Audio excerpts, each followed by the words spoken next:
Hello everyone, and welcome back to my channel Edmond Midaros.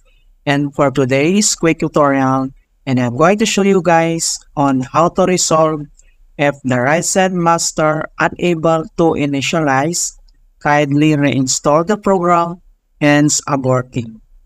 Okay, so basically this error occurs when there are problems with the initializations process of the Ryzen master software.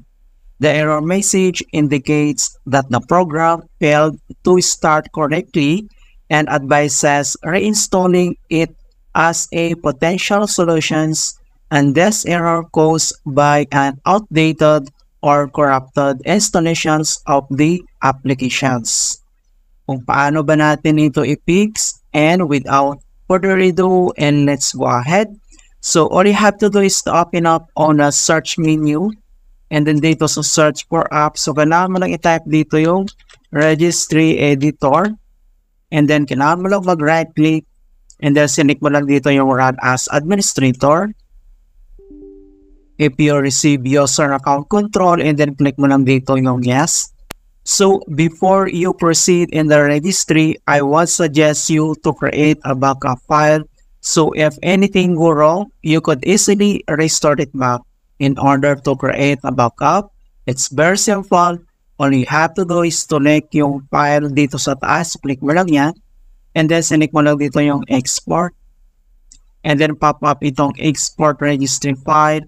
So select mo lang dito kung saan mo isisave yung file, and then I would suggest and recommend to create file name must be with the date. So kailangan mo lang lagyan ng date, and then click mo lang dito yung save.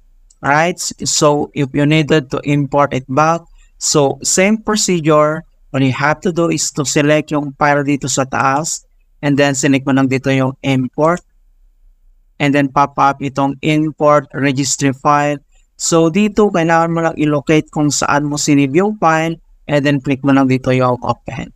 So proceed na tayo. So ang next step, kailangan mo lang select dito yung HK local machines, so kailangan mo lang mag-double click.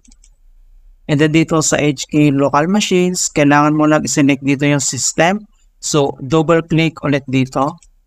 And then dito sa system, ang next step ay kailangan mo lang i-select dito yung current control set. So, double click ulit dito.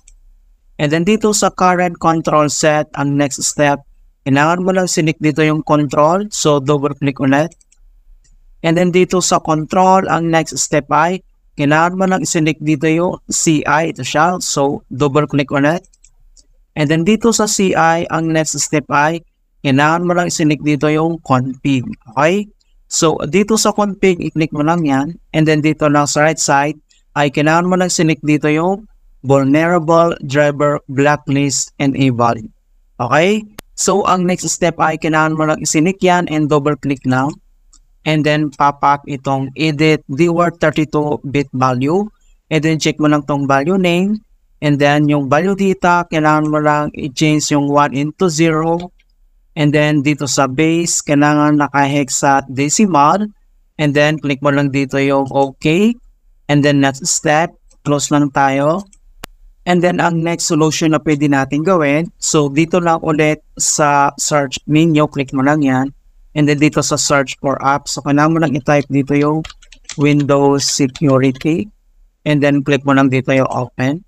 And then dito sa Windows Security, dito lang sa left side menu, kailangan mo lang select dito yung Device Security. So click mo lang yan. And then dito sa Device Security at dito lang sa Core Isolations, kailangan mo lang i-click to Core Isolation Details. So click lang natin yan. And then dito sa Core Isolations at dito lang sa Memory Integrity, kailangan lang natin itong i-turn off. Okay, so turn off natin yan. And then, if you receive user account control, i-click mo lang dito yung yes. So, once na turn off na natin itong memory integrity, so close lang natin. At dito lang si start menu. At kailangan lang natin mag-restart. I-click mo lang yan. Alright, so ganun lang po ka-simply on how to fix Ryzen master unable to initialize in Windows 10 or Windows 11. And please don't forget to like this video and subscribe to my channel for more quality content. Thank you guys, and see you in my next tutorial.